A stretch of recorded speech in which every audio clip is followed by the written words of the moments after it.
What's up, guys? How we doing? Thanks for checking out the video. In this one, we're going to do a quick cleaning of the Potane vacuum sealer. This is a great item if you're into like fishing, hunting, preserving meats, cheeses, soups, that sort of thing. This is a vacuum sealer, and it's not very big. It's easy to kind of stash. You can stash it in a camper or a cupboard in the kitchen.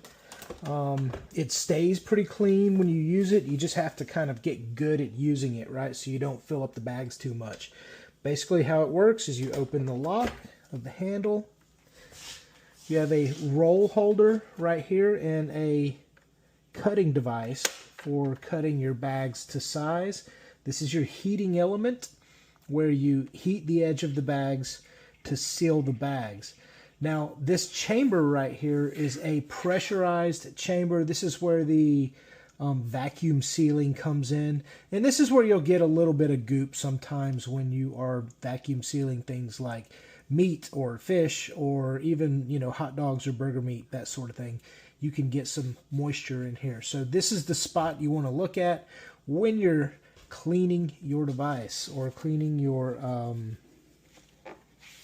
vacuum sealer. As you can see, mine's pretty clean. Now this is a seal, and this seal will come out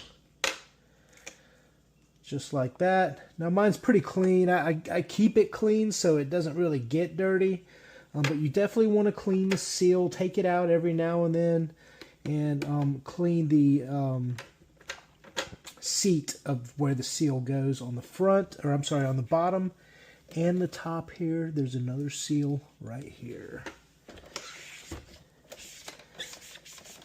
Yeah, I do a lot of fishing, and my friends, neighbors do some hunting, and so we've always got, wild game coming in and out, bass or grouper or scallops or venison, that sort of thing. So the Potane vacuum sealer is a great option to have when you're preserving that meat, because it vacuum seals it, takes all the air out of it, it makes it easy to freeze, and it doesn't really, the meat won't get freeze or burn like it will if there's air in the bag.